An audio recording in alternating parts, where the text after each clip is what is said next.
Hello VC, Dark Dove back with another vinyl update for you. Just a few days ago I participated in Freddie Big Star's Faces thread to celebrate Freddie's 4 years in the VC.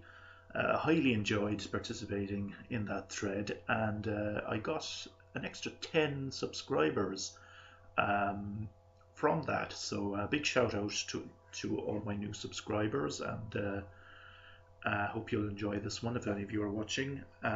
Big shout out to um, Jimmy the Earl of Suave. I've sent you off some VCLT, which I hope you'll enjoy. And big shout out to Ben Costello, who is currently looking for some Black Friday bargains. Um, okay, let's start off with a stalwart of the VC. This just arrived in the post during the week, and that is the one and only Derrick Higgins. And this is Murphy, his latest album. So signed by the man himself, and he also sent this copy of Encounter magazine, where he is the cover star. Go and this very nice postcard of a mural that Derek himself worked on. I remember seeing this on Facebook. So yes, Murphy, very unique color scheme going on there. Green and blue two-tone, and the album itself, I give it a big thumbs up. This I think it is a better album than Flyover. I've listened to it several times now, and I think it is definitely a worthy addition to Derek's highly impressive catalogue of work. So my one quibble is that I thought there was quite heavy surface noise in places. You only really notice it during the quieter bits, but definitely when you put on the record for the first few seconds, you do hear this quite heavy surface noise. But for the most part, it isn't noticeable. But anyway, so well done, Derek, on another excellent album, and keep up this amazing creative streak. Now, my next item that I'm going to show is kind of in thanks down to Derek, because I saw him showing it.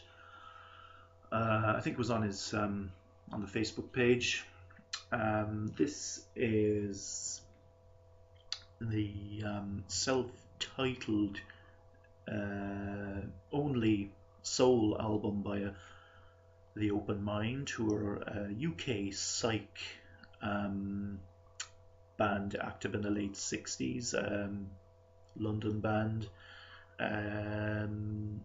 This originally came out in 1969 on Philips. That original pressing is extremely rare, and it goes for excess of £1,000 sterling. As you can imagine, it did not sell well on initial release. This is a 2006 reissue on Sunbeam Records.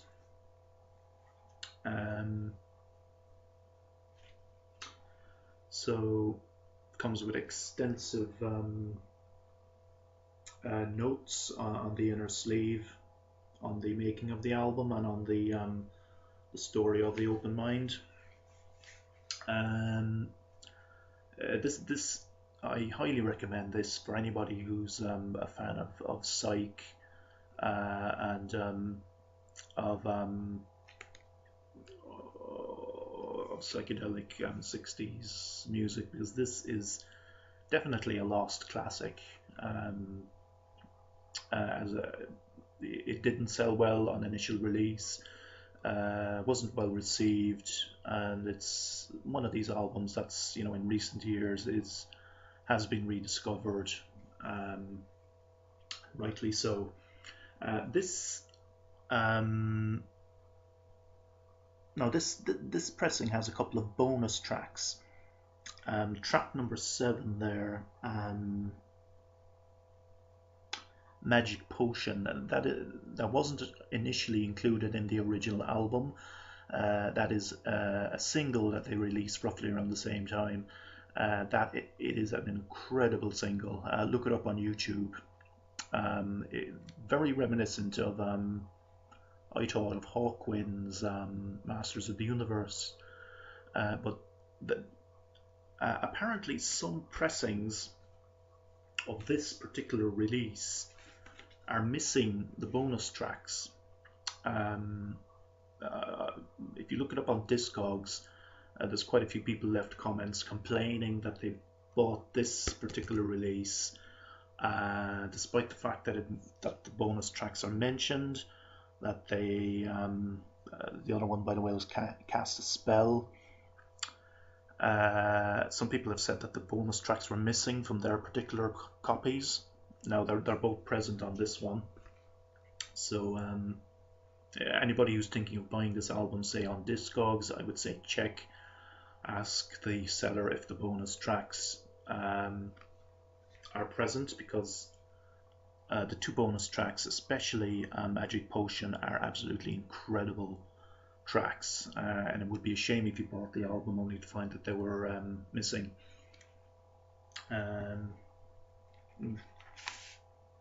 Oh, I forgot to show the label. It is quite a nice colourful label there. Okay, moving on. Got 3 albums in the post from on Discogs from a seller in Holland. This is one I've been looking to get for quite a while. This is Scraping Fetus Off the Wheel, and the album is called Nail. Now, Fetus, that is one of the many aliases that J.G. Thirlwell goes under. Now, J.G. Thirlwell, he's from Australia. I think he might have some connection with Nick Cave. I'm not 100% sure on that. Maybe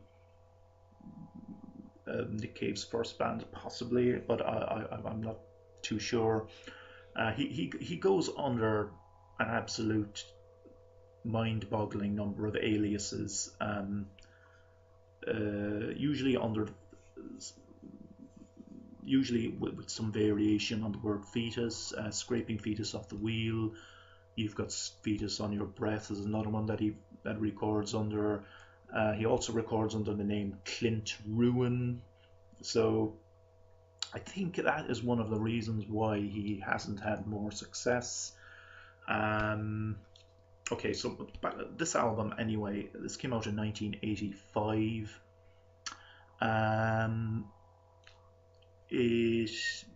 Despite the fact that it's got this, what looks like an obi strip here, this is not a Japanese pressing. This is just a kind of a gimmick. That was on all. That's actually printed on. It's just made to look like an obi strip, but it's just a kind of a gimmick, basically. So this album is it's very influential album in the industrial rock genre. It was very influential on bands like Nine Inch Nails, for instance, but But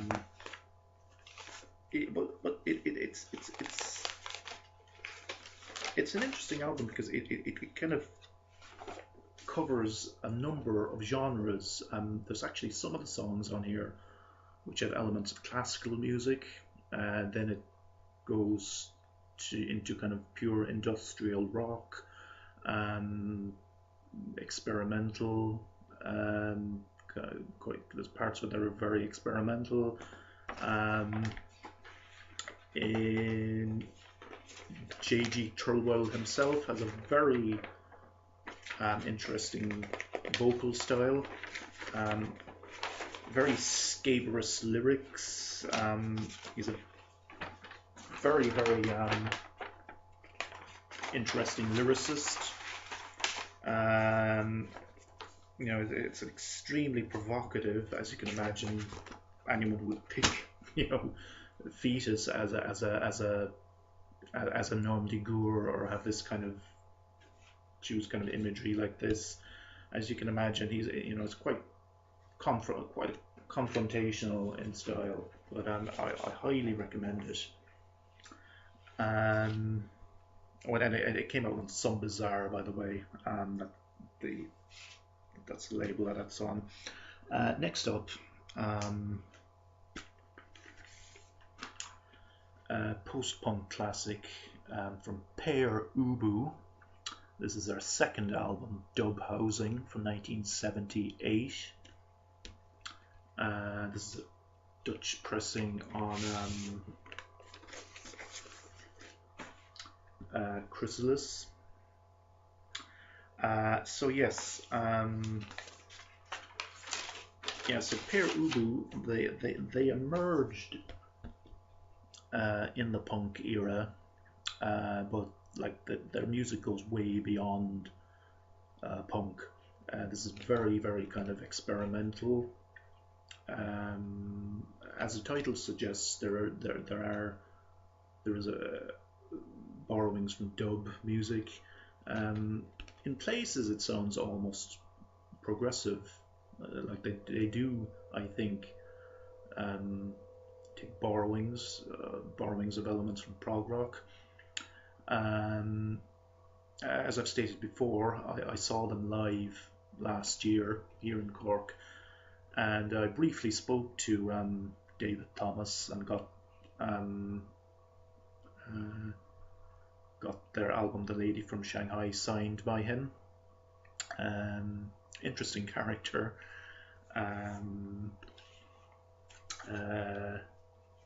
Yeah, quite. Yeah, he's kind of, as you might kind of expect him to be. You know. But yeah, he was fine. I just had a brief chat with him. But another record which I got on Discogs is something that I've been looking to get for a while as well. Mort Garson's electronic score of hair, electronic hair pieces. Now this is another early Moog synthesizer album, one of the many which came out in the wake of Walter Carlos's Switched on Bach. This in actually I kind of wish I probably should have shown this album for the Faces thread, because this is just perfect. But I wanted to save it for my update, so I was strongly tempted to use it in the Faces thread, but I didn't. I kind of wish I had now, but anyway, yeah. So this is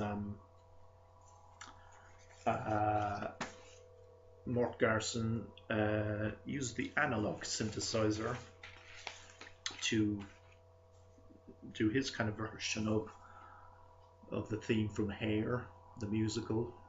This came out in 1969, and I think in my previous videos I showed you the Moog Strikes Back, which came out roughly around the same time. So I'm a big fan of these early electronic albums, you know, that make use of the analog Moog synthesizer. It just has a kind of a timeless sound, you know. There's just something kind of futuristic but retro at the same time about it. Now, for my next record that I'm going to show is something quite interesting. This is an artist who I've never shown before in any of my videos. So this lady needs no introduction. So this is Kate Bush with The Dreaming from 1982. This is an original UK press on EMC. So I was kind of, my girlfriend wanted me to get this, by the way. So she had a bit of an influence in me getting this album. But the Kate Bush is someone who I kind of, growing up, who I wouldn't have paid too much, you know, like she was kind of like, I probably, you know, in my mind I thought, oh, she's, you know, she's kind of commercially successful, so she's not cool, because, you know, she's like, you know, she's at the top of the chart. She was at the top of the charts at the time with Tones of Love, etc. So it was kind of like, but I am coming around in recent years, as many people are, I think, to recognizing her true genius, and it's exemplified best of all in this album. This is probably her least commercial album, at least it was certainly from a sales point of view. It didn't sell as well as some of her other releases, but it is definitely a strong contender for her best work.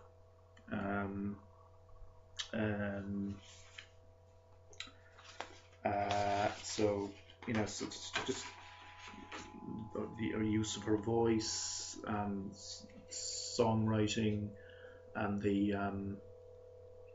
just the pure sounds that are created on this album are really, you know, something that I think she hasn't bettered since. So that's The Dreaming by Kate Bush. Another artist who I haven't shown on in any of my videos before, and who I probably didn't fully expect to show, is this gentleman, Michael Jackson, Off the Wall, another artist who needs no introduction.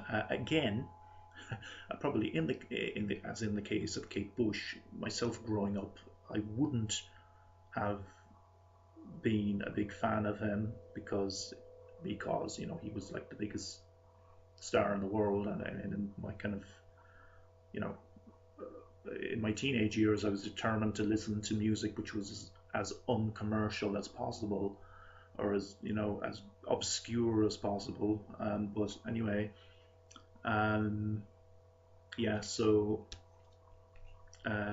his debut solo album, I was kind of determined to get an original copy of this for a while, but you see it around a lot, but most of the copies you see are 80s reissues which came out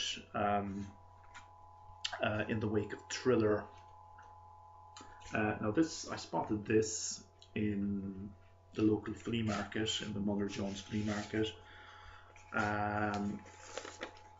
I noticed it's an orange label, which indicates that it is an early pressing, and I thought it was a UK pressing at first, but it is actually an Irish pressing, which is better still, which means it's probably a lot rarer, because, you know, as we have quite a small population here. You know, Irish pressings would have been made in relatively small numbers, so possibly, you know, probably in the lower thousands. I don't know. I can't say for sure how many copies of this might have been pressed, but it wouldn't be huge, I would say. So and of course, this is a fantastic album. I don't need to tell you that. I don't need to go into too much detail about it because I'm sure you're aware of that already. Now, there is a bookshop after opening around the corner from me here, just up the road. They opened just yesterday. I checked them out, and what do you know? They have some vinyl for sale. So, yeah, so that's like a red rag to a bull. So, checked out their stuff. They have a lot of stuff, 60s stuff, but a lot of it is in kind of poor condition. But I did make two very interesting discoveries. This is the Plastic Ono Band live piece in Toronto in 1969. Yoko Ono and John Lennon. This was, as the title indicates, this was recorded in Toronto in 1969. Also includes Eric Clapton. This is on the Apple label.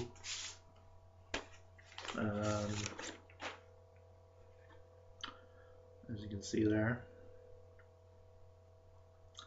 And again, like the Michael Jackson, this is an Irish pressing, if you can see there.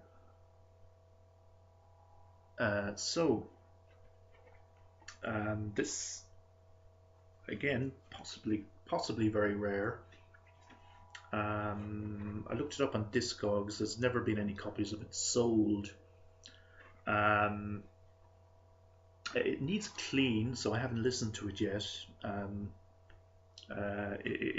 It looks in fine condition, but it just definitely does need to be cleaned. There's quite a bit of dirt on it.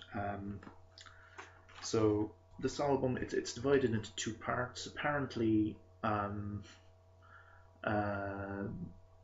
Lennon's section and Yoko Ono's section. Yoko Ono's section is supposedly very, very kind of out there and experimental. I've never listened to this album, so I suppose I'll be, once I've given it a clean, I'll be checking that out. The other item I got there was this, The Who, My Generation. This is not an original.